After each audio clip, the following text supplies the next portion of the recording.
You might be wondering, what are the risks of lap band surgery? I'm going to give you all the info in this video.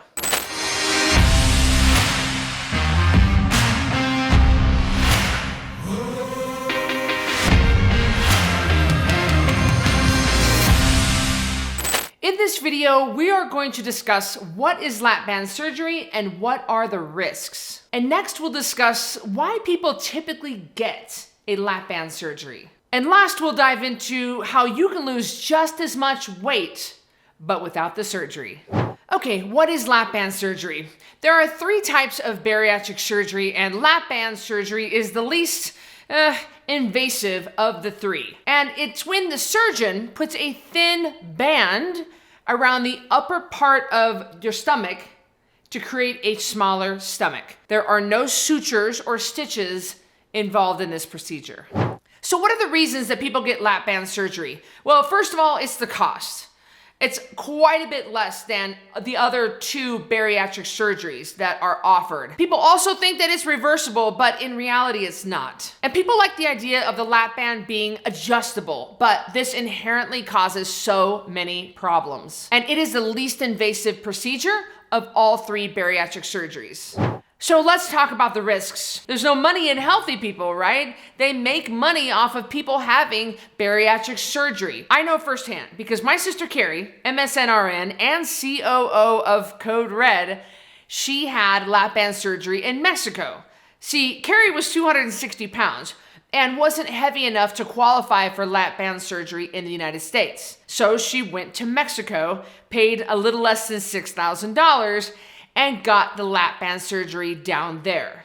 The problem was there were a whole host of things that went wrong, and she is now left with a lifetime of complications because of this. So you need to be aware of what you could be in store for. Now, for my sister Carrie, the trouble started right away. I mean, I'm gonna spare you all the gory details, but here are a list of things that went wrong with Carrie. The first thing that went wrong is she had to go back down to Mexico at her own expense to repair a leaky port. She had daily vomiting, esophageal erosion, malnutrition, and hair loss. She then had to go back for repair number 2, same port, same problem. And then came repair number 3, which was in the United States, but that came with an ICU stay and a whole host of surgical problems.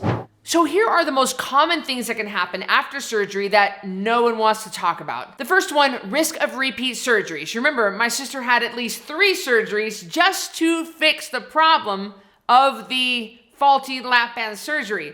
And then those surgeries led to more surgeries and more hospital stays and more complications. There's constant throwing up.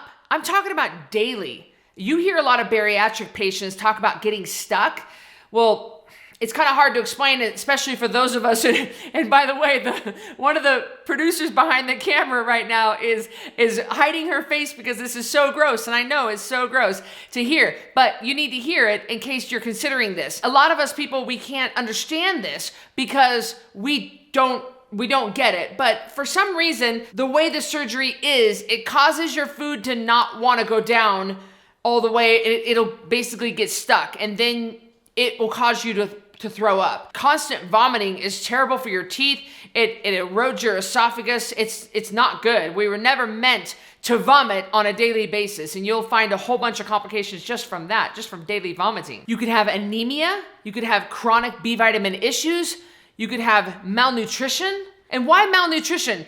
Because you have a very small stomach now and a very small space to be able to get the most nutrients that you need to get throughout your whole body. In my mind, I'm thinking, well, we gotta get the most bang for the buck. Yes, that's the idea. Eat the food that is the most nutrient rich. That way you get the nutrients that you need. And I would imagine that the people who have had success with weight loss surgery, they do follow this, but most of them don't. They don't feel good. And when you don't feel good, you don't make good decisions when it comes to eating. And in that limited space, they're gonna pick junk food that dissolves and like Cheetos in their mouth and doesn't take up a lot of space in the stomach. The problem is there's no nutrients in that. So you end up getting chronically starved on a cellular level. You could have digestive issues. I mean, some people never poop the same again. It really can screw you up. You can have dumping syndrome. You can look that up on your own. Go Google, after this video, Google dumping syndrome. You'll see what I'm talking about. Gallstones, bowel obstructions, ulcers, acid reflux. See, the websites all want you to think that it's just roses and rainbows, but you need to understand it's not. There are a lot of complications that come with surgeries like these. Before I go to my next point, I want to hear from you. Are you feeling brave? Because I want to hear your story. Unfortunately, a lot of people have experience with lap band surgery or other bariatric surgery. So comment below and tell me what your experience is. I read all of your comments and I want to get to know you. Nobody wants to talk about the weight regain. Like I mentioned earlier, when you are not nourishing your cells become starved. And that's gonna send a signal that you feel like garbage, you feel like crap. And when we feel like crap, all of us, we make poor choices. You just say, oh, you feel like garbage, so you just go ahead and drive through the Dairy Queen and get yourself a Blizzard. And that's how you start the weight regain process. You can't eat junk food, even if it's a smaller stomach, and feel good and keep your weight off. You just can't. The body was never made to metabolize just pure sugar. I mean, if you drink caramel macchiatos and shamrock shakes, you're not gonna get any nourishment from that. So you're gonna be starving, but you're gonna get a ton of sugar and a ton of calories, and you're gonna find the workaround like these, and pretty soon, you're gonna start gaining back your weight. You'll start stretching your stomach out, you'll start causing more and more damage, and you will regain your weight. See, nobody wants to talk about the potential for lifelong medical issues. I've seen these firsthand with my sister. For the rest of her life, she will have iron problems. She will have vitamin B deficiencies. You guys know she has to go in for vitamin B shots. She has to go in for iron infusions on a regular basis. It's not good, and this is gonna be for the rest of her life. And at the time I'm recording this, she's only 47. So a lot of issues up ahead of her that could have been avoided. You need to understand that lap band surgery is not a magic pill. Nothing is. We all have to follow rules. Ain't none of us getting out of the rules. No matter what program you use to lose weight, no matter what procedure you choose, there will be rules.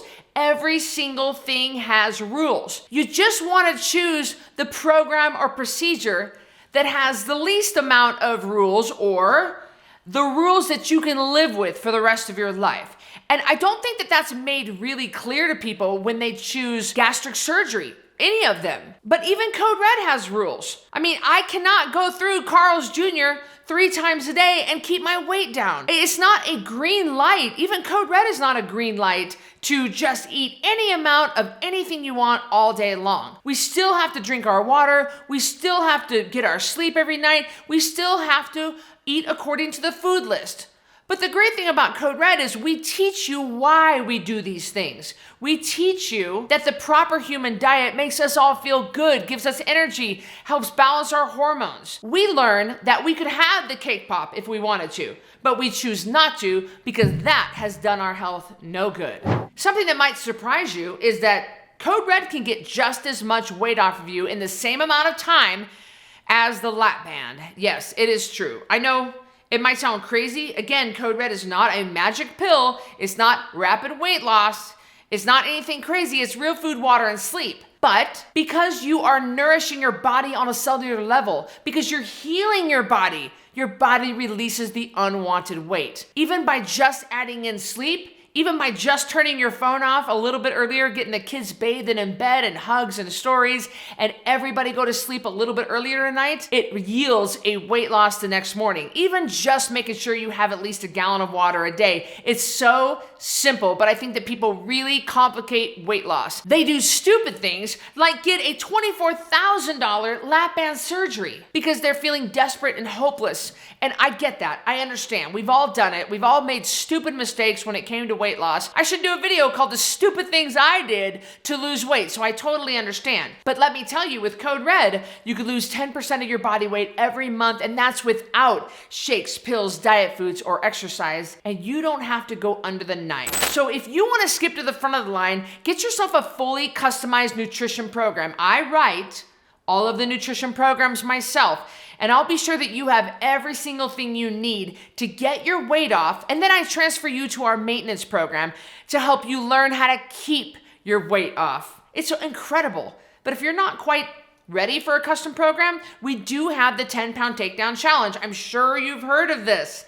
This is spending 30 days with me, where I'm gonna teach you the nature of the trap and why we believe what we believe. You can lose at least 10 pounds while you're with me. And this is going to be a real food, water, and sleep approach. Simple rules, simple food list. I've linked it up below. So join the next challenge. I have them every month. If you missed the last one, get in on the next one, and I'll see you on the next video.